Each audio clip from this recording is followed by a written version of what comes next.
Blog Talk Radio.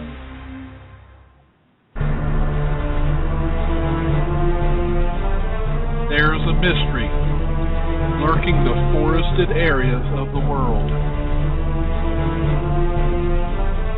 Many have seen something, but what is it? Are they seeing known animals? They claim they walk upright, like a human.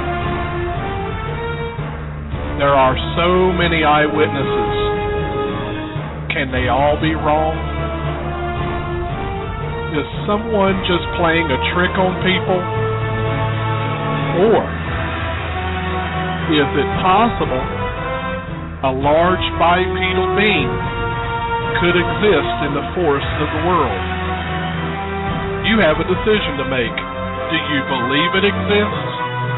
These are the topics we discuss on Sasquatch Watch Radio.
Hello, everyone. Welcome to another episode of Sasquatch Watch Radio. Today is February 26, 2013.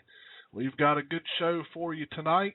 We've got a nice guest that will be on here as soon as he calls in. And everybody welcome my wonderful co-host, the Creature Seeker. What's going on there, Creature Seeker? Hey, Billy. What's going on? Oh, just another day, man. Just another day. You guys getting a lot of weather down there? We're getting a lot of rain is what we're getting. I don't know that they were calling for some chances of snow, but I think we're mostly going to get rain because it's supposed to be in the 50s the next 2 days. Wow. So, yeah, I don't think it's going to be bad. I'll take the rain over snow any day. My back is still killing me from that last big snowstorm that hit Boston a couple of weeks ago. I'm sure it is. I don't like snow like that. That's not any fun. Definitely not. We have some pretty cool events coming up, don't we, Billy? Oh yeah, there's some cool events coming up. Why don't you go ahead and start ringing some of them off to us? Well, I think one event that's coming up is an event that's being held down in Cambridge. I don't have the details in front of me, but Doug Waller is having a sort of a mini conference down there at the, I think it's the Crossroads Branch Library in Cambridge, Ohio, and I believe that's on April 6th, I believe. You know, I think you're correct. I was actually looking on a website. I thought I had it listed on the website, but I don't see it. I could have swore I had it up. Hold on a minute. I think I'm looking in the wrong section because I think I can give people some info on that. Let's see. There we go. I found it. Yeah, April 6, 2013. It's called the Unexplained Bigfoot, UFOs, and Paranormal Activities. Says this will be open to any groups that fit into the category of Bigfoot, UFOs, and paranormal. It is a free event, and they're looking for groups that want to set up tables, sell their merchandise, or promote their organization. Tables are all on a first-come, first-served basis, and all they ask is that the group donate some sort of item to be used as a door prize. If interested, you can contact Doug Waller His phone number is 740-624-5122, or you can email Mary at Southeastern Ohio Bigfoot at yahoo.com. So there you have it. Doug and Mary are part of the organization called the Southeastern Ohio Society for Bigfoot Investigation. That's correct. That's a mouthful. That is a mouthful. They're the local authorities in Salt Fork, along with Terry and Chiba Jen, and those folks have probably logged more hours in the woods probably than the Rangers have. So I know Terry and Chiba spend every minute that they can out in those woods. Oh, I'm sure. I'm sure. And they'll be at the Creature Weekend conference coming up as well. We can get to that later. Yep. Another event that's coming up is the Butler Paranormal Conference. Yep. Do you have the details for that, Billy? I don't have that one in front of me. As a matter of fact, I need to get those details and get it up on my website so that people have it. I don't have that one up yet. I believe Doug Waller will be speaking at the Butler Conference, and that's in Butler, Pennsylvania. I forget. And it's actually not Butler. It's a I forget the name of the town, but I'm sorry I'm not so prepared. I just came from a charity event, so I'm actually talking while I'm in my car right now. But in addition to that, we have the Chautauqua Bigfoot Conference. Yes, that will be April 26th, 27th, and 28th, 2013. And if anybody wants any further details on that conference, you can go to www.chautauqualakebigfoot.com. And I understand that they're going to have some pretty high-profile guest speakers this year. They're going to have some folks there. They're going to have, obviously, Bob Gimlin's going to be there. Tom Yamarone will be there. And then we've got yours truly, but that's not a crowd bringer. And then let's see, we have Larry Batson. If anybody's ever seen Larry Batson, he always brings some interesting animals to show people. Of course, Melissa Hovey of the American Bigfoot Society and Steve Coles from New York will be there. So should prove to be a pretty good event.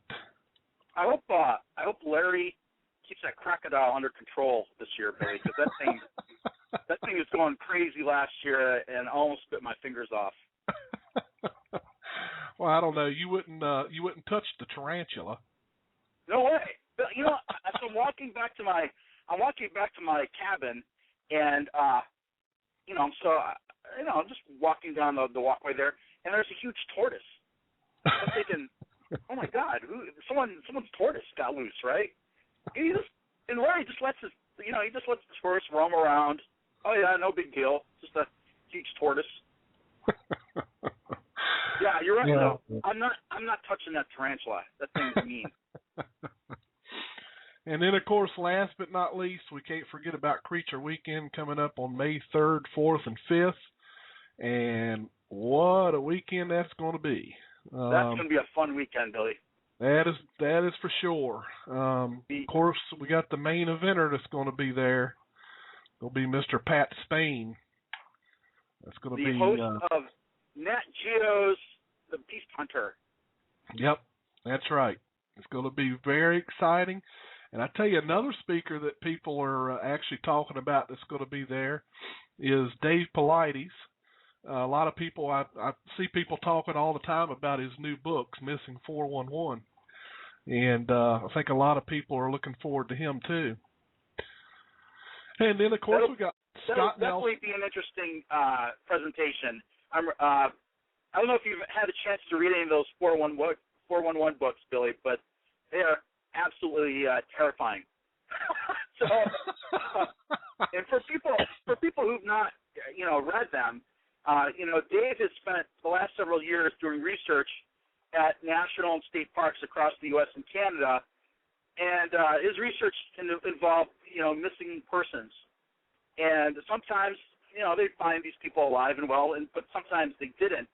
And he actually outlined patterns that sort of came about during his analysis. And I don't want to give it away, but, it's pretty interesting and at the same time very unsettling. Right. And then, of course, we've got Scott Nelson, who is a retired U.S. Navy cryptolinguist. He should have a very interesting part as well. Yeah. Scott analyzed some Bigfoot vocalizations or, supposed Bigfoot vocalizations.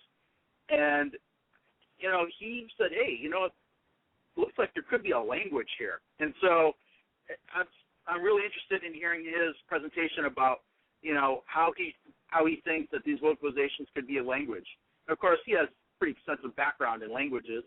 Having worked for the Navy, he's fluent in like French and Spanish, and I think he knows Persian really well.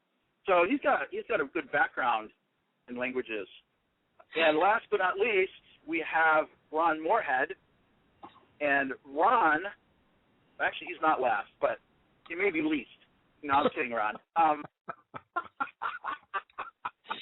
Ron is actually going to be giving a presentation on Friday night. So he's not speaking on Saturday, but he's speaking on Friday night, and he's going to be talking about, his work with the Sierra Sounds, and he just came back from Peru recently, so I'm hoping that he'll talk about that trip. Right. In addition to that, we have you and Doug Waller talking about, I guess you're going to be talking about some sightings in the Virginia area, Billy? Yes, that's correct. And Doug's going to be talking about local sightings at Salt Fork State Park. So, it's no coincidence that we're having this conference at Salt Fork State Park, because there's actually been historically a lot of activity at the park. Yeah. So Doug will be talking about some of that activity. Yep. And then, of course, there's a lot of other events that are going to be really fun for people to come to. And, a lot of those events are free, especially the Lantern Tour, I think, is going to be very fun.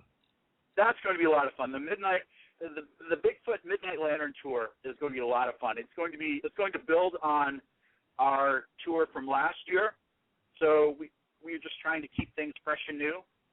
And even if people took the tour last year, they'll have a lot of fun this year with the Midnight Lantern Tour.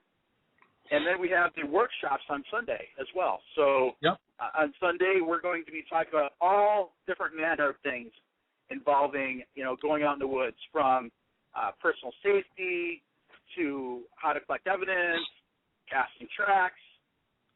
So it'll be a lot of fun, definitely. It will definitely be fun, and just so everyone knows, the registration forms are up. So the best way to get to that is to go to www.creatureweekend.com.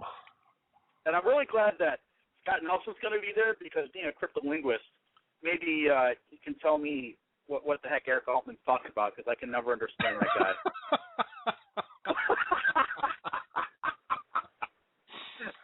Oh, boy. The good thing is Eric doesn't listen to the show, so I can crack on him all I want.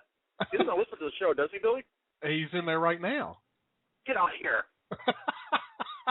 Yeah, he's called you now. Are you serious? Yeah, he's in the show. So you're in trouble now. Oh, man. Oh, man. He said funny, Bruce.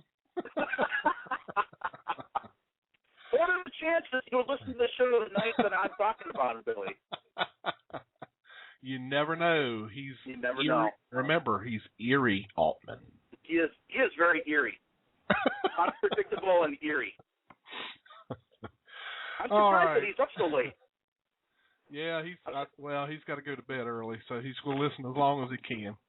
Yeah, well, I'm sure his wife will fluff the teddy bear for him. He said you need to go eat a steak, Bruce. You know what? I'm one step ahead of him. I didn't get a 325 cholesterol level, just by thinking about it, Billy. I understand. All right. Well, without further ado, we had put up some requests on the Sasquatch Watch Radio Facebook page, and we had asked our listeners to give us suggestions of people that they wanted to hear on the show. So the guest that we have tonight is a guest that was requested by our listeners. We've had him on before, and we're going to have him on again. So everybody welcome Mr. Henry Franzoni to the show. Henry, how are you doing tonight? Hey, not bad. Good to hear Happy from to you be again. here. Haven't heard from you in a long time. Yeah, it's been a while, hasn't it? I was trying to think of how long it's been. I figure at least 3 years. It's been at least that, I think. About 2 or 3 anyway. Yeah. 2 or 3. It's around that amount of time. So how yes, how are you? I am doing just fine. Well, other than I think I'm coming down with a sinus infection. But where are you located? I am in Virginia. Uh-huh. So I'm all the way on the other side of the country. So, Henry, where are you located these days? Oregon. I live in Oregon. Yep. Oregon. Yep. It's a nice state to be in. Beautiful.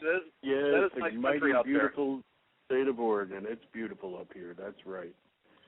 Everybody likes Oregon. Yeah. The only thing I don't like about Oregon, Henry, is that you have these deer flies out there that are meaner than a son of a gun. They come out in force.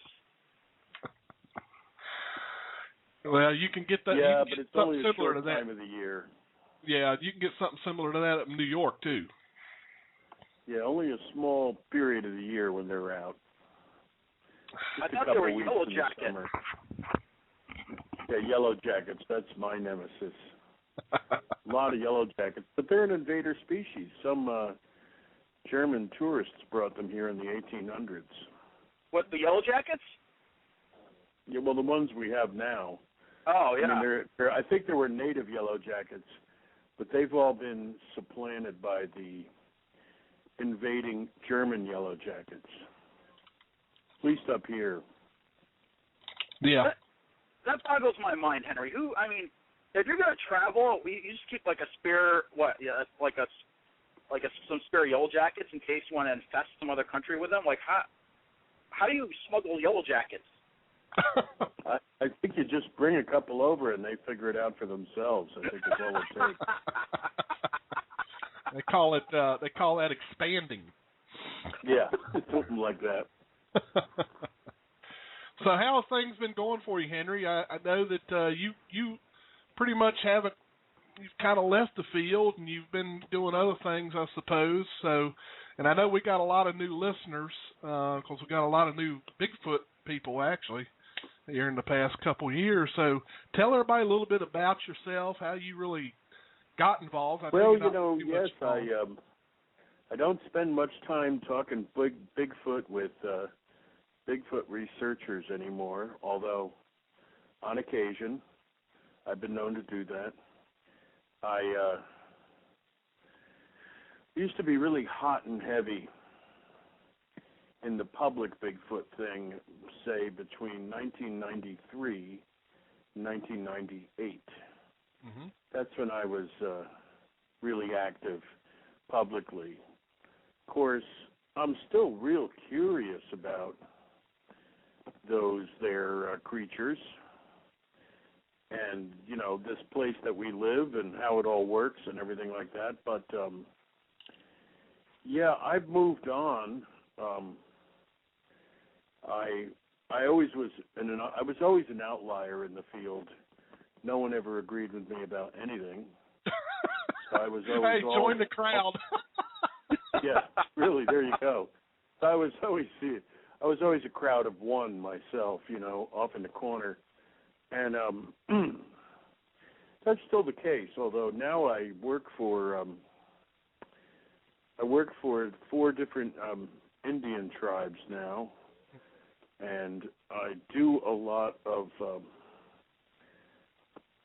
fish and wildlife work. Basically, now I'm a federal official. I'm actually in the Bureau of Indian Affairs. Oh, boy. And in the Department of Interior.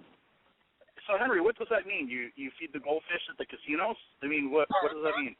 No, I keep track of the salmon in the Columbia River and the lamprey and the sturgeon. Wow. Primarily. Although I also keep track, I'm part of a team. That's the thing, is when you're doing science, it's not about you. It's just about the team. And I'm just part of a team of people that we do natural resources management on behalf of the tribes. We're part of tribal government, and we estimate how big the fish runs are going to be, and then we set all the rules for those fish runs. And we have a police force. I'm basically a scientist attached to a police force now of tribal police that enforce Indian fishing rules for the Indian tribes. And there's 4 tribes in the Columbia River up here in Oregon and Canada, Washington and Idaho, because Columbia goes all over the place. Mm-hmm. So there's 4 tribes that have treaty rights to those fish. And in the treaties of 1855 that they all signed with the U.S. government, it was basically, I use incredible shorthand to say this, because discussing this stuff is actually not my job, but these tribes gave all their land to the white man in exchange for the right to hunt and fish in perpetuity in their usual and customary places. Mm-hmm. And so that was in 1855. That treaty was not enforced at all until 1980. But in 1980, the Federal Court of Appeals, Ninth Circuit Court of Appeals, actually ruled that it was enforceable. And the way that it's enforced in modern times is that the tribes get half the fish, and the white people get half the fish. And I'm basically, I work the tribal side of that, and so I basically just work for the tribes and estimate fish populations and some elk and deer populations and some bitterroot populations and some huckleberry populations, because I've been spreading out for my prime directive, which is salmon and steelhead and sturgeon and lamprey. Mm-hmm.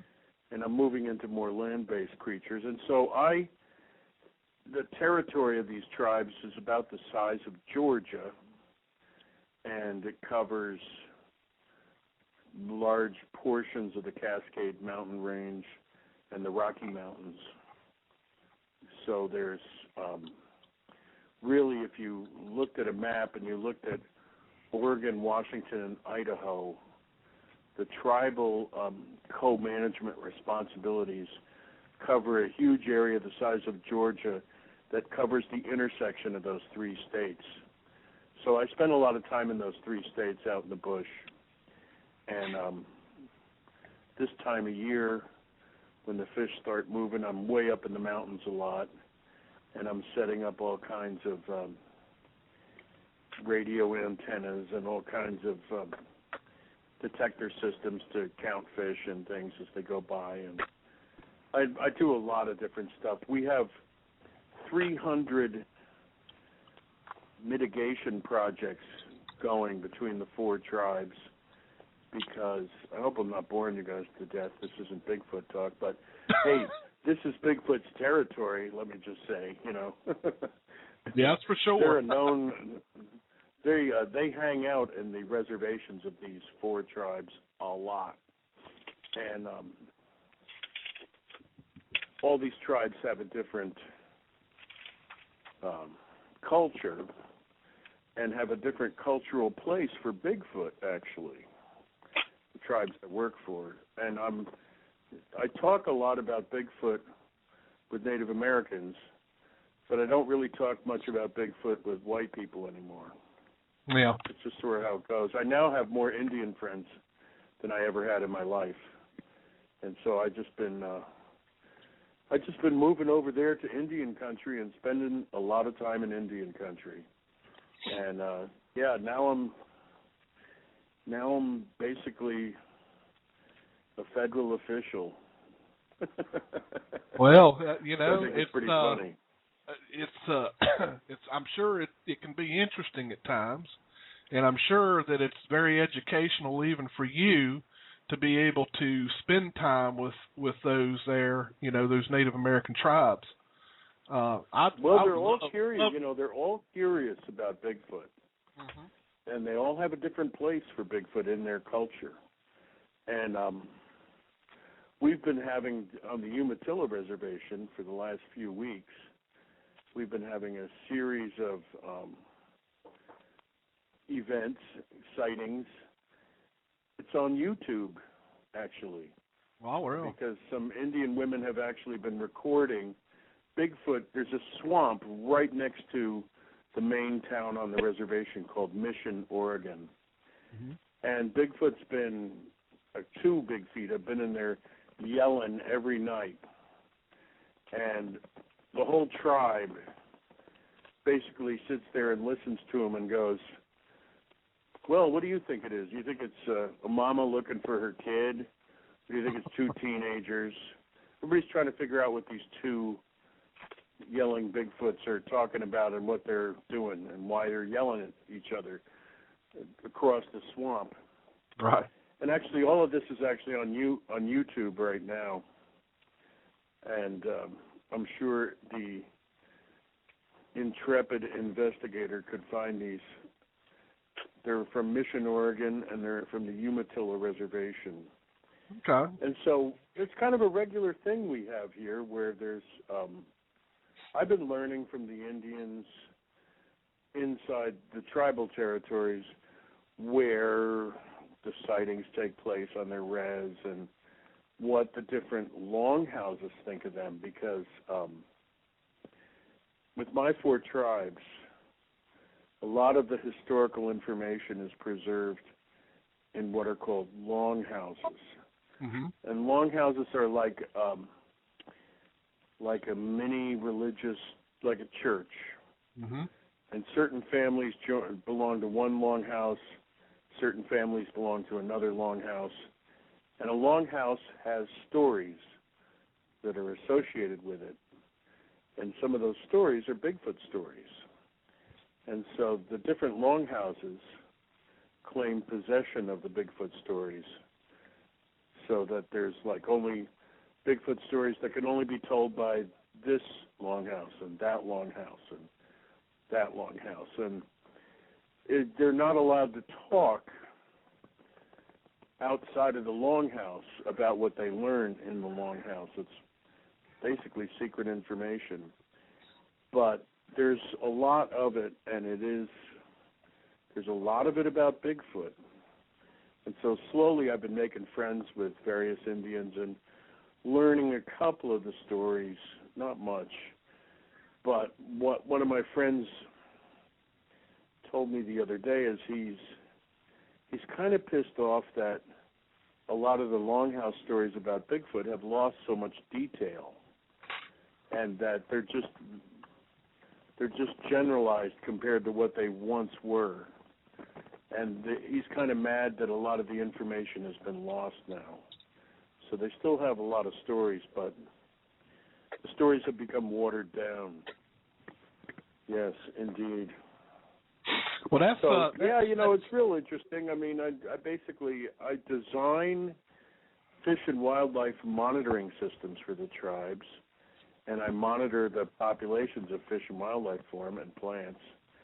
And as I do that, of course, there's that one species of really large, hairy hominid that I've always got in the back of my mind, and I'm always wondering how many of them are around. And I don't think I have to worry about building a monitoring system to see them, because I'm pretty sure they can outwit any monitoring system if they want to. All right. Now, does each of those tribes, this is something I'm curious about, does each of them tribes see Bigfoot as something different? In other words, they have like a different spiritual significance to each tribe, or are they pretty much all? Well, yeah, yes and no. I mean, there's some interchangeable parts that are the same, and there's some unique parts that are just for each tribe. Okay. So, I mean, all of the tribes up here, think of them as spirit people. And they all agree that there's some kind of spirit Indian is what the Bigfoot is. All of the tribes believe that Big Feet are people and are Indians. They all think they're Indians. The Nez Perce, actually, their creation myth comes from Bigfoot. The story of their creation is actually a Bigfoot story, where Bigfoot fights with Coyote, and Coyote rips Bigfoot apart, and as he's ripping him apart, he creates all the tribes of North America out of the different parts of his body. So out of the right arm, he creates the Sioux, and out of the left arm, he creates the Shoshone, and in the right leg, he creates the Crow, and the heart of the monster, he creates the Nez Perce. Right. So the Nez Perce have a very sacred site high in the Rocky Mountains called Heart of the Monster. And it's a big red rock. And that is where they believe they came out from underground into this world. And the rock covers up the cave that they came out of. And Bigfoot took care of them when they were in that cave and then let them out into this world. And that's different than the other tribes. I mean, they're actually convinced that Bigfoot created them and that they were created out of the heart of Bigfoot, and all the other tribes are created out of other body parts. So it's kind of different, yes. And all the tribes have different kinds of taboos. In the Umatilla tribe, which is really interesting, if you grow up out on the res, basically you encounter the little people and you encounter the big people, Bigfoot, usually a couple times as you're growing up. They show up outside and they jump up and down on the roofs of their houses, and they get out in the yard and they throw rocks at the houses, and they yell and scream and run around. And what the Umatilla culture teaches is that you pretend that didn't happen. And so when the kids say, "Mom, Dad, what was that?" Mom and Dad say, "Nothing. That was nothing. Go to bed." And in the morning when they go, "What was that last night?" Mom and Dad go, "Nothing. That was nothing." And so all the kids are raised to, in fact, never say when they encounter Bigfoot or the little people. And you pretend that it didn't happen. It's just taboo. It's bad luck. If you see one, it's bad luck. And so you just pretend it never happened. And actually the whole tribe feels pretty strongly about that. And some of the elders I've met of that particular tribe have actually told me that it'd be much better if I didn't talk about it. Yeah. Do you have? So there's different cultures. That's an example of two different cultures right there. Right. Do you have any questions for him, Bruce? Well, really not for him, but I was thinking, I wonder what body part Eric Altman would be. Oh, picking on Eric again. Eric's gone, so you can't pick on him no more. Well, that's exactly why I'm picking on him. I got you. I understand. Eric Altman? Yeah, Eric Altman. You know him? You know Eric Altman, Henry? I've met him. Yes. I'm really sorry about that. Seems like a nice guy, He seems like a nice guy, and then you get to know him, and then, well, he's Eric Altman. What can I say? we pick on each other, Henry. It's all in fun. No, I've known Eric for many years, and You know, the thing is, Eric used to bust my chops on his radio show, and now that I'm on a radio show, I like to return the favor. You know, Henry? Yeah, don't get mad, get even. Man. That's it. So, Henry, I didn't realize that lamprey were such a big problem. Are they becoming a big problem in the areas that you work in? I thought they were just mostly in the Great Lakes, a problem in the Great Lakes area. Completely different world here. We like them. Oh, you do? Out there in the Great Lakes, they don't like them. We want more. They hate them out there. It's an invader species. Here, they co-evolved with the summer Chinook to be a specific predator of the summer Chinook. They have the same run timing as a summer Chinook, so they go out to the ocean and they feed, and then they come back upstream just like a salmon, and they spawn. And they're a big food source of my 4 tribes, big sacred food. And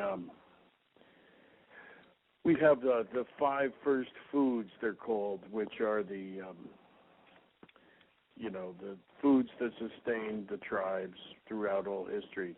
And lamprey are in there, and their population is really plummeting due to, we don't know, but we figure the dams are doing a lot of it. And all of a sudden, we've almost lost all the lamprey. And so they're not a cuddly, charismatic species like salmon are. And other than my tribes, nobody really wants them to come back. But we're really trying to restore them, which is, of course, the opposite of the Great Lakes, where they just frickin' hate them. And they're an invader species up there. And they're I think they're a different subspecies. We have what are called Pacific lamprey and river lamprey. We actually have 3 species, western brook lamprey also. And they have I think it's more of a saltwater type. And it's really big and nasty. Ours don't get quite as big as theirs. But yeah, we have like a completely different attitude about lamprey here than there. And we have, there's a couple of species of things like that, where out here they're treasured, out there they're hated, or vice versa. Well, for the people who don't know what a lamprey is, it's a eel-looking fish, and its mouth is actually has a circular mouth with rows of teeth, and it basically is a parasite. Isn't that right, Henry? Yeah, it's a disgusting parasite fish, yes, and it's a worm. It's a big eel, and its original appearance on planet Earth was 400 million years ago. So they're older than the dinosaurs, and they've survived everything. So they've made it through the giant meteor that killed the dinosaurs, and they are unchanged from 400 million years ago. They're still the same ugly, parasitic eel that they were 400 million years ago. Wow.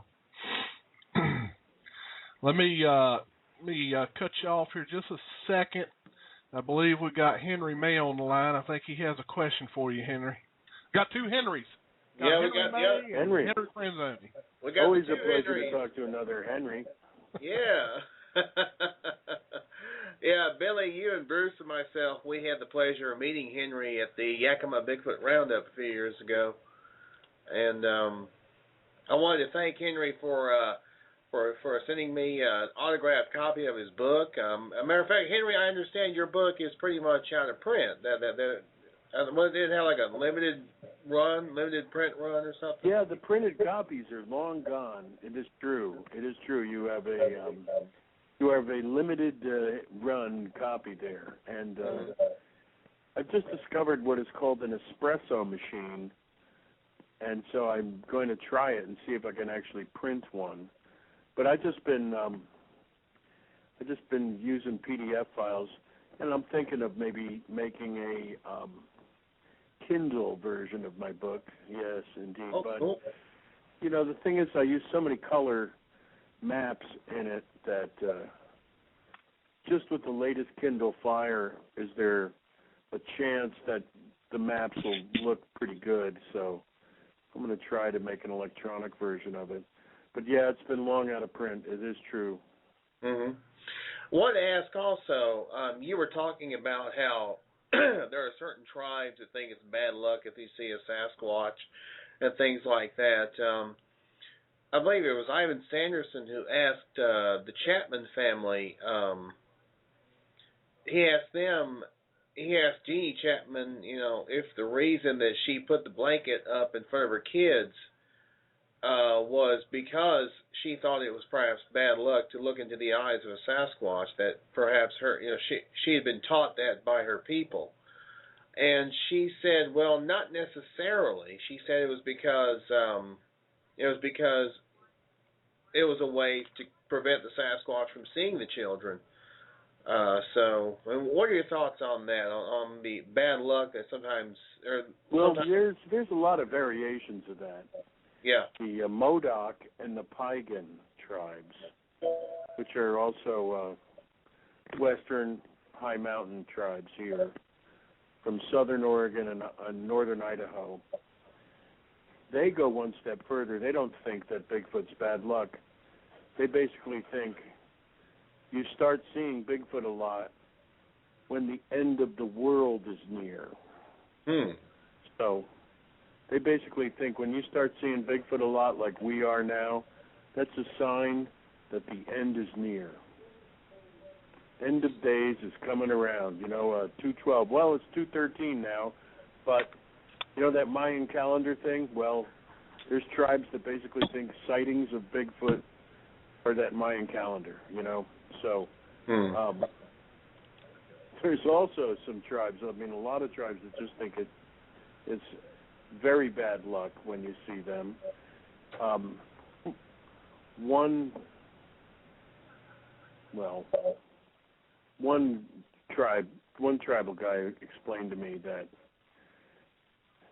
when you see a Bigfoot, you usually get so fascinated that they exist, and you get all curious about them and curious about where they came from and want to see one again just to make sure you really saw one the first time. But it becomes a complete obsession and it ruins your life. Mm-hmm. And that's what the bad luck is about. Well, you're probably on to something there. I think that is actually common sense. That is actually true in my experience. But that's one of the bad luck things. And then there's others. I have a friend that he was hunting, and he saw a little person in the woods, and he shot it because he always wanted to shoot a little person. And because he wondered, it was like a dumb thing, he wondered what would happen. And it actually yelled, it actually went like that and took off. It didn't actually die, it just took off running. And he wound up having 15 years of the worst luck that you could ever imagine. And it wound it up, after 15 years, he got imprisoned for 30 years. So, and he told me from prison that it was the dumbest thing he ever did, and he had nothing but bad luck since the day he shot this little person. Oh. Well, let that be a lesson, Henry. Yeah. Let that be a lesson to you. That's right. That reminds me of a story Bob Gimlin told when he was interviewed by Robert W. Morgan on Artist First Bigfoot Central. He talked about how a Yakima Indian had shot a Sasquatch and had a run of bad luck. He let's see, his wife left him, then he fell down, broke his leg, then he wrecked his truck. So, and then his house caught on fire. So he had a run of bad luck. Yeah, that's what a lot of times that's what they mean when they say bad luck, is like if you hurt one or just, have ill feelings towards it and do something bad to one, it can stick with you. It's like tar. It sticks on you and you can't wash it off. Yeah. and you're probably going to have a pretty bad time. Yeah, because it was an Umatilla Indian that actually was telling me about this, but ironically, he was on the Yakima Reservation when he shot the little person. So, wow, because there's a lot of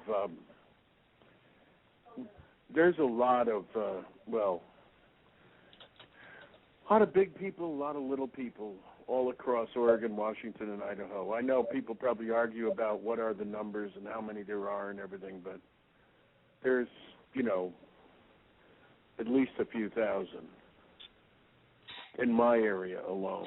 So, that would be I could maybe mathematically show you that by, showing you a population model. It's not a real solid number, but there's a lot of them here. There's really a lot of them. All right. Let me ask a question. I've got some other callers, but I want to ask a question that came in from the chat room from Carla Daniel. Carla wants me to ask you, Henry, what advice would you give a person who is just getting into Sasquatch research?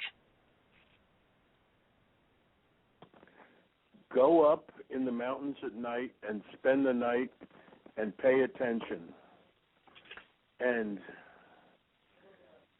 see and look up. Look up and look all around and spend the whole night up in the mountains. And that is about the best way in that I can tell you. And do it alone if you can, or maybe with a friend or two, but, not a big group, small group or alone, preferably alone. And see what you see. Because if they're predisposed to letting you know that they're around, they'll let you know they're around. And if they're predisposed to not letting you know anything, you won't find anything out. You'll come back down. You'll just think it's all a hoax. Yeah. All right, we got another caller on the line. It's from a 540 area code. I believe that's Mary. Yes, hi. I'm just listening. I can't hear it on my other device, so that's all. I know. Everybody's been complaining. I don't know what's wrong with Blog Talk tonight, but yeah, I just wanted to make sure that you didn't have a question, so I'll put you back in there. Thank you. But Thanks, if I Mary. do have a question, I'll just press 1. Will that make a difference? Yeah, it should be able to bring you back into the queue. Are you in the chat room? Oh, no. Okay. Yeah, if you press 1, it should bring you in the queue and put me up a little flag. So. Okay. All right, thanks, Mary. All right, thanks. Hey, Billy, we have a question in the chat room. Okay, Carla Daniel is asking, what are the little people? Oh, the little people are the little people. They're about 3.5 feet tall, and they look like Bigfoot. And a lot of times they're covered with hair. Sometimes they're not covered with hair. And there's as many stories about the little people as there are about Bigfoot in Indian country. They kind of go hand in hand. And so they're all over the place also, just like Bigfoot is. Very another species of hominid that is, hard to find and all around us somehow. I haven't heard of any around Virginia, but I know that they talk about, the little people in other countries. I've heard now, so actually that's new to me, finding out that there's little people, I guess specifically over there in the Pacific Northwest. Well, talk to your local tribes. Cherokee have a lot of stories about the little people, and up in New York State, there's certainly a lot of stories. I mean, the little bowlers that Rick Van Winkle ran into in Sleepy Hollow technically are little people, even though they were wearing derby hats and they were lawn bowling. Right. But all the tribes out on the East Coast and in the South there, Creeks, Seminoles, Cherokee, they all have stories about the little people, and it's likely that a lot of their elders actually see the little people. I mean, there seem to be, it's possible that there are more little people than there are big feet. Wow. It's hard to say, but I mean, when you look at judging by the number of Indian stories about them, there's more Indian stories about little people than there are about Bigfoot. Very interesting. That reminds me, a friend of mine, Beth Heikkinen. I'm not sure if you know her or not, Henry. Yeah, but I know Beth. Yeah, Beth is a sweet, young, wonderful girl, yes. She is. She showed me a picture she took in the woods one time of something that she said looked like an Ewok. Something short, had ears like a bear, and it wasn't a bear. Yeah, Beth has told me about the Ewok. She thought it looked a lot like an Ewok. Mm-hmm. Well, there's a lot of weird stuff in the woods, guys. Really, it's a zoo out there. It's a crypto zoo in the crypto woods. That's it. Let me see who this other caller is from the 972 area code. You're on the air. 972 area code. Oh, yes. That's me, Billy. This is Bobby Short. I'm just listening. Hey, Bobby, how are you?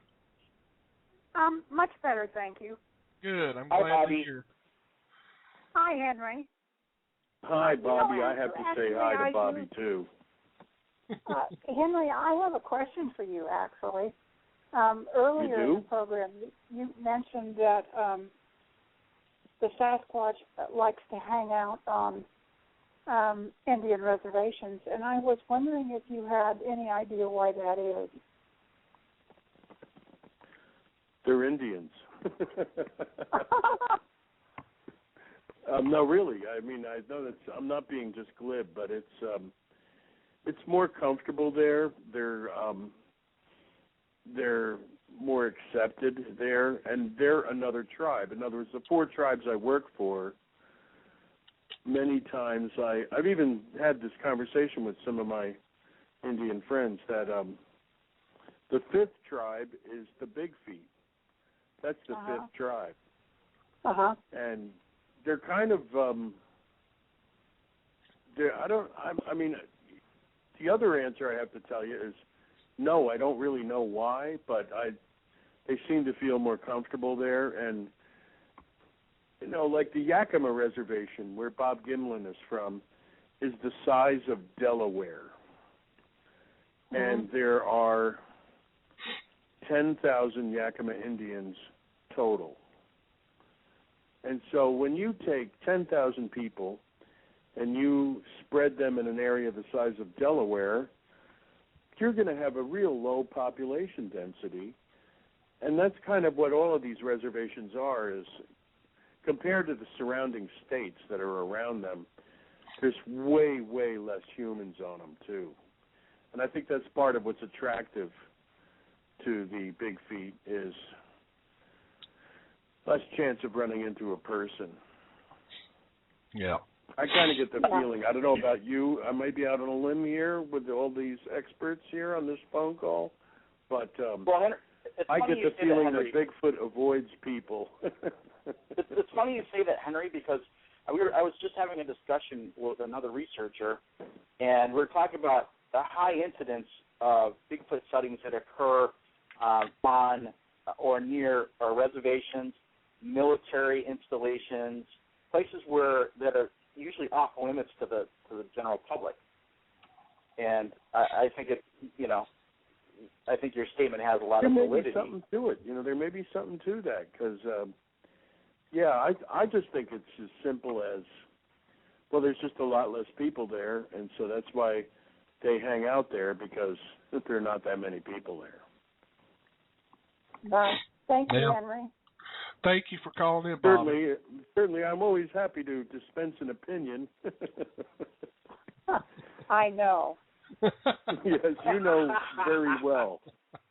I do. I've known Henry since 1995. We differ in our conclusions, but I accept his. I'm not sure Henry accepts my viewpoint, but that's the way friends are. We're friends, and I accept at least 75% of your conclusions, my dear friend. Oh, man. Thanks for calling in. Bye-bye. Bye, Henry. Bye-bye, Bobby. And then let me get to this one last caller here. We've got a caller from the 404 area code. You're on the air. Hey, Billy, it's Alex. I was just listening in because I lost sound, but I do have a quick question for Henry. Okay. I'm not as familiar with him as everybody. You know, I came in kind of late in the game. He mentioned he has different viewpoints, and I don't know if you've gotten into that. I lost sound at one point. Can he give us an idea of some of the viewpoints that he brings to the table that are a little bit different than most? Or?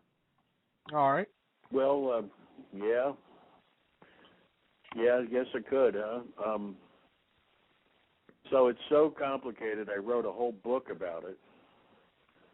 And but that was the second thing I wrote about it. Back in 1998, I co-authored a science paper with Jeff Glickman called Towards a Resolution of the Bigfoot Phenomenon. And that's on the intertubes somewhere, I'm sure. The basic premise that I operate from is you can't explain it to anybody because nobody ever believes you when you explain it to them. And that's actually the basic premise I start from.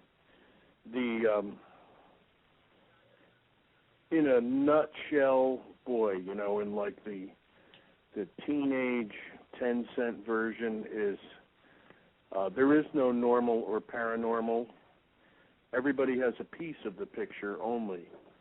So all the hard scientist guys and all the reductionist and mechanist kind of science guys that believe everything can be traced down to a purely chemical or physical explanation, they only have a part of the picture. And the screwy guys that think that it's a, you know, paranormal spirit creature, UFO guy and all that, they only have a small piece of the picture. And everyone brings with them, as they encounter the unknown, their own prejudices. And a lot of times they don't realize that. And they all think that they have the plausible model for what's going on. But everybody's model is incomplete, and everybody's model is but a tiny, tiny fraction of the picture of what's actually going on. And so you really can't waste your time getting bogged down in normal versus paranormal or scientific versus non-scientific, because that's really not productive. Because science as we know it today, and I believe in science, I am a scientist, and I actually am employed by the government to be a scientist. But science as we know it today cannot explain everything about Bigfoot. And so it's a fool's errand to try to make experience rise to the level of scientific proof. It can't be done. And many, many, many, many, many Bigfoot researchers try to do just that. And they try to turn the sighting reports into some kind of data. It's always a sticky wicket. It always will be a sticky wicket. It'll never go smoothly. And there's just a lot of advancement that needs to be done by science itself before we can understand what the Bigfoot is. Let me, can I cut you off for just a second, change. Henry? Henry, Sure. Can I cut you off for just a second? Sure. I just want to mention to the show, thanks everyone for listening. We're going to continue into the archives. So the show will continue, but the live feed's getting ready to go off. So thanks everyone for listening. And when the archive's available, you can hear it then. Okay, you can continue, Henry. Sorry. Well, that's okay. I'm just... It's a really hard question to answer, what's the short form of my ideas that I can actually express to people. Well, but, are you it's kind of impossible. But I would say that's the crux of the biscuit is, it's not that what you're seeing is violating science. It's that science is not advanced enough to understand it. Right. Well, Henry, tell me if I'm wrong. Correct me if I'm wrong, but you at some point said that you believe that Bigfoot had the ability to zap a starter motor. And is that something you still believe that, or have you changed? You get into a lot of semantic problems there with belief and everything. I had the experience that Bigfoot zapped my starter motor. That experience will never rise to the level of scientific proof, nor will it really ever rise to the level of religious belief. It was just an experience. That's all it was. But I had it firsthand, and it gave me questions. Primarily, the question was, how did it do that? How does that work? What is going on?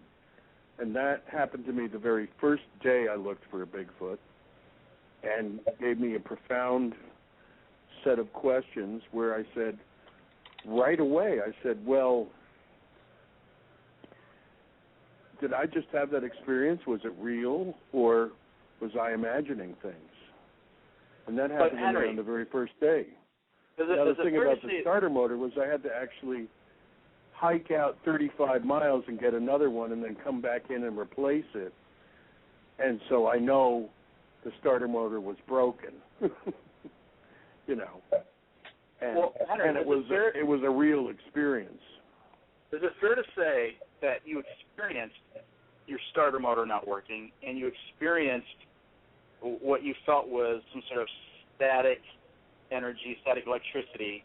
But absolutely, yes. But since you didn't see a Bigfoot, I'm just wondering, if you didn't see the Bigfoot, and you may have smelled some odors, that you could say that was actually Bigfoot was responsible for that, rather than some isolated events. Well, you could, to pin it on Bigfoot is a stretch. Something that smelled like a wet dog that I couldn't see, that quieted all the crickets and blew the starter motor. An electric field. There was other evidence of a field. My wife went to sleep. All the crickets stopped chirping and went dead silent. Then the starter motor blew in my truck. But no, you're right. You raise a very valid point. There's room for doubt with experiences, and it could have been anything because I didn't see anything. So it could have actually been a wet dog, for all I know. A wet dog with a stun necklace on it or something like that, whatever. But that was only the first experience I had out of maybe a couple of hundred experiences. So after a couple of hundred, I look back on that and I realized that was the first of many. So once again, I have more experiences that clarified what happened in that first experience. But yeah, it's a very valid point to say that, I don't know for sure what happened because I didn't see anything. It's very true. It's one of those things I think will, be a mystery. But I'll tell you right now, there's probably a lot of married men listening to the show thinking, if there's a telekinetic Bigfoot out there that can make my wife go unconscious, I want his number.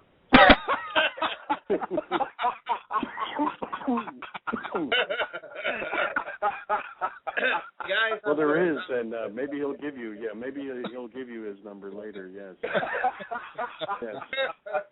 Guys, there's at least one of those guys. All right, Henry. And, I wanted to mention that Henry's the paper that Henry co-authored with Jeff Glickman, I believe it's available on Bobby Short's website, BigfootEncounters.com. So okay, cool. Yeah. Yeah, I think it is. Yeah, I think Bobby has it. Yeah. Yeah, because Bobby was. Guys. Good talking to you guys. Good talking. All right, good night, Henry. Good night, Henry. Good night. Okay, we're all still here. Yes.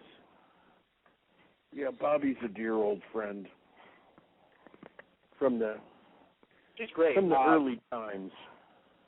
When I first started getting into, I started out really my interest was in lake monsters and sea serpents, and when I first started really getting into Bigfoot, her website was a website I used to go to all the time, and still to this day I frequent her website because I think it's an incredible compilation of people's experiences and stories and things like that. So and she has it really well organized by state, and so anyone out there who hasn't gone to that website, I would highly recommend it. Yeah, lots of good stuff in there.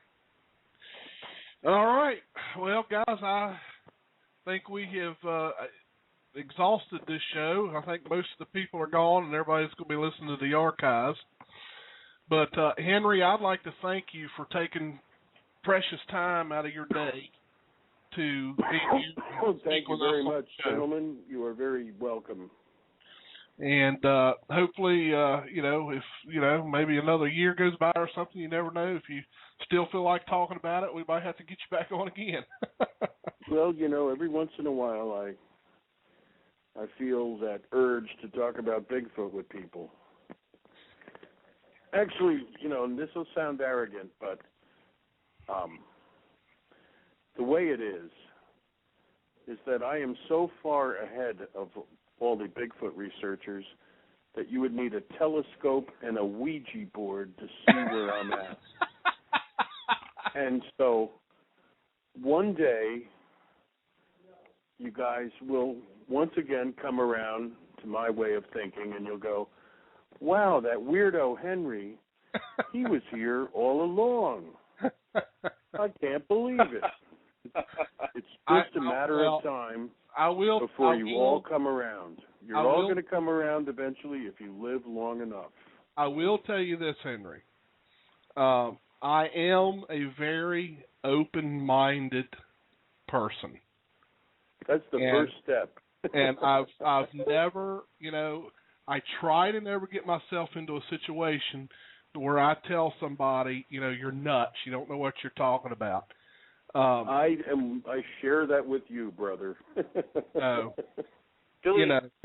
Come on. You tell me that I'm nuts all the time. So it's different. We're not talking about mental issues. We're talking about. Okay, we're not talking about personal foibles. Yeah. Thanks, Billy. You're welcome. But Henry, I really appreciate your scientific honesty. A lot of people would have said, no, I know that what I experienced was definitely a Bigfoot, but you left open the possibility that it might not have been, and so that to me shows Well, I am actually a scientist. Yeah. Sad but true. That's. I'll tell you, there are not actually many scientists in Bigfoot research. Yeah. There's a lot of people that. Well, you all know the scientists that are in it because you can count them on one hand. Right. That's exactly right. So. All right. Well, thank you. Thank you very much, gentlemen. Thank you very much for everything. Yes, we appreciate it. We appreciate it. Thank you so much, Henry. Henry, thanks so much. And maybe when I see you at Beachfoot, you'll say hello to me. If I go, I'll say hello for sure. Maybe because you're going, I'll actually go. Yeah. Well, I went last year. I don't know if you remember, but I went to Beachfoot last year, and I think you were there. Well, I went one year. I went 1 year, and then it was so sad for me. I said, "Well, I'm not going again."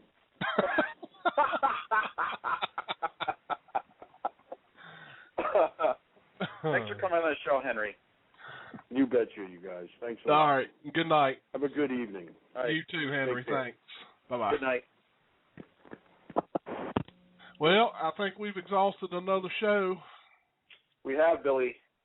So, do you have anything you want to add?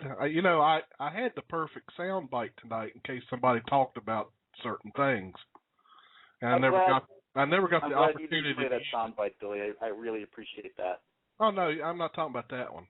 I'm talking about. You're thinking about the monkey chatter. I just thought we would have the perfect opportunity for this.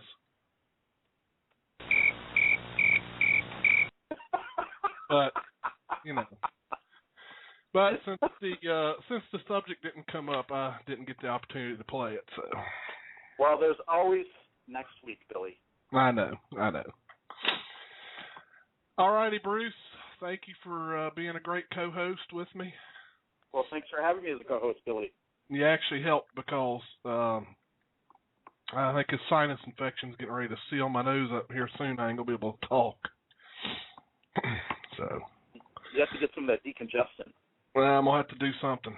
So, all right. Thank you, Bruce. And thanks everyone for listening tonight. And see you all next Tuesday night. I think we have a guest, but we're not going to say yet. But we're working on getting a guest on. And if we get him on, it's going to be a really fun and probably a funny night. So I can't wait. Everybody will be laughing, I'm sure. All right. Good night, Bruce, and good night, everyone. Right. Good night. Till next Tuesday at 9 p.m. Good night.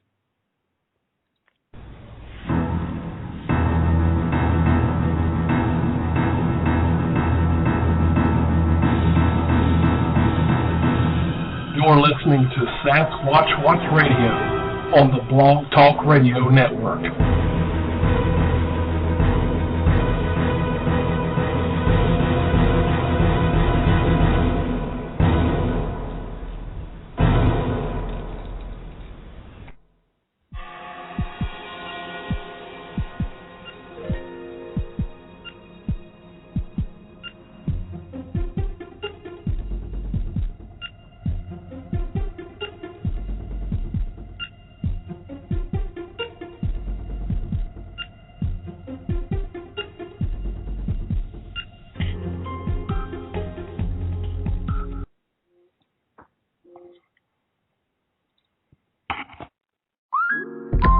Instacart shoppers know groceries.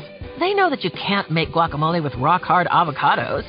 They know how to quickly find those peanut butter pretzels you can never find. And they keep you in the know by giving you updates about your order along the way. Let Instacart shoppers help take shopping off your plate so you can get time and energy back for what really matters. Visit instacart.com or download the app to get free delivery on your first 3 orders. Offer valid for a limited time. Minimum order $10. Additional terms apply. Instacart. Add life to cart. We all have that friend who wakes up early to go get everyone McDonald's breakfast, while the rest of us sleep in. This is your sign to thank them. And if you're that friend, this is us saying thank you. Just a friendly reminder that right now, get any size iced coffee before 11 a.m. for just 99 cents. And a satisfying sausage McMuffin with egg is just $2.79. Price and participation may vary. Cannot be combined with any other offer or combo meal. Ba-da-ba-ba-ba.